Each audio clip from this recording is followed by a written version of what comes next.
喂，阿 Lina，好正呢度，睇下。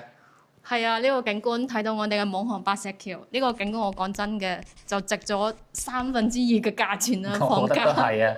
你今日雨蒙蒙，睇起身好似仙境咁啊！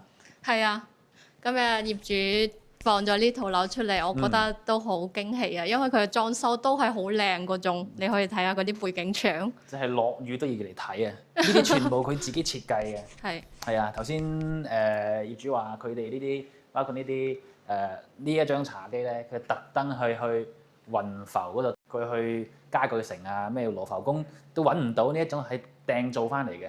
係呢個紋理真係好自然啊！係啊，好大咧，咁大間屋就應該擺個咁大嘅茶几。係啊，而且佢嘅色調咧唔會話好沉嗰種，算係好即係好流行嘅顏色啦，好襟睇啊！擺10幾20年都好，佢都會比較唔會話過時啦，獨門獨戶嘅喎。係啊，可以睇下佢呢個單獨嘅電梯，單獨你自己嘅空間嚟嘅。碌自己刷卡上嚟到門口，呢度門口都係自己嘅。你走貨通道喺呢度，但係可以長期鎖住嘅，冇問題嘅，可以嘅嚇。哇！呢個玄關位真係幾氣派嚇。其實紅樹灣好多設計咧都有做玄關位，我覺得係某啲方面呢啲喺廣東嚟講係比較即係在意少少啦。係啊。跟住你睇下佢呢個飯廳，其實3代同堂係夠嘅，完全夠，完夠嘅全夠。同埋業主佢擺咗3部雪櫃，1、2、3部雪櫃。佢原先呢個雪櫃嘅，紅酒而家擺櫃嚟㗎，佢呢個原先係雪櫃位嚟㗎。你見到話個紅酒櫃唔係好啩，係後尾先換過嚟嘅。尺寸換。係啊，業主應該都幾中意飲紅酒嘅。佢話廣東人中意煲湯。係，佢3個冰箱其實都幾多嘢。佢後邊係個保姆房嚟嘅。係，嗯，佢成個廚房其實真係都幾大下，220幾個方。好大啊！好似我哋舊屋嘅廚房咁咧，我哋呢度煮飯直接喺度食埋。而且佢當時以前交標嗰啲牌子啊，都好正，西門子嘅。啲配色都同其他棟數唔同。係。係啊，後邊仲有個保姆房、保姆電梯。係。係啦，咁啊送外賣送快遞嘅話咧，就唔使話同用我哋嗰個專梯。以前嘅嗰啲豪宅咧，基本上都會有一個保姆房嘅，但係依家啲豪宅，我覺得啲保姆房設計得都冇紅樹灣咁好啊。咁當然因為佢單獨嘅一個空間喺嗰度，即係同主人家嘅門口係唔撈埋嘅。同埋佢啲房睇下先嚇，呢個套房嚟嘅喎。係啊，套房嚟嘅。佢係做咗雙套房嘅，雙套房3個洗手間。呢間都係主人房。哇！我想講有錢真好。而且佢個主人房咧，佢係有個露台嘅，但係佢封咗起身啊。哎呀，好好啊！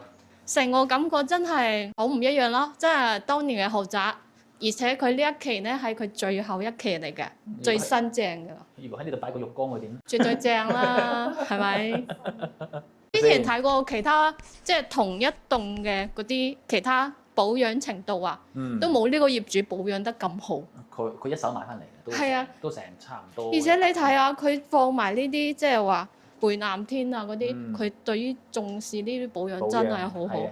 出邊落雨落水濕濕，佢做個抽濕。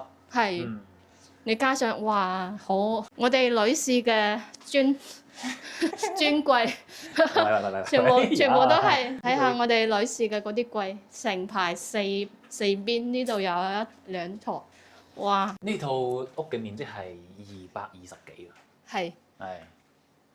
佢依家賣緊，放緊幾錢啊890萬。890。係。890。當時最高峰期唔止呢個價㗎啦。連裝修下買新樓，俾當時買呢棟樓王係要俾茶水費。係啊，頭先業主都喺度講啦。當時如果你冇呢啲茶水費，我同你講揀唔到好樓層，好多人都會心懷唔似得依家嘅市場咁透明咯。以前嘅信息差同依家嘅信息差係有啲區別嘅。喂，齋呢個景真係值回票價啦。係啊，我覺得屋咧其實都差唔多，最緊要係呢個景觀係無可複製嘅。個地段又舒服咧，喺樓下河景同埋公園，散下步啊，做下戶外運動啊，帶遛下狗啊，咁樣幾正啊！係啊，其實我覺得紅樹灣好大嘅優勢就係佢係二線海景，唔會話太靠近海景，但係又有啲河景俾你嘅感覺就係好正。果然啊，係即係只要有些少勁兩喺手嘅，所以唔買都好，佢都一定會嚟睇我哋紅樹灣呢度嘅樓嘅。係啊，如果我覺得如果睇豪宅嘅紅樹灣係必睇之一嘅，避唔開嘅。避唔開嘅。但係係啊呢一套我覺得佢啱放出嚟冇幾耐嘅話，你哋要過嚟睇睇先。間屋真係係 keep 得好，keep 得好。我比其他我睇過其他嘅呢個 size 嘅單位咧，即係好耐冇人住過或者係租咗俾人哋咧。係啊係啊，就會好多都租咗出去㗎啦。係啊，我哋呢個係從來未出租過嘅。係，所以咧，而且主人間咧都幾好嘅，我覺得。係好愛惜間屋啊。係啊，嗯，最緊要嘅係要睇房先，我覺得。係啦，睇樓啦。價錢方面點搞啊？睇完先啦。好啦，傾完 OK 睇完再傾啊。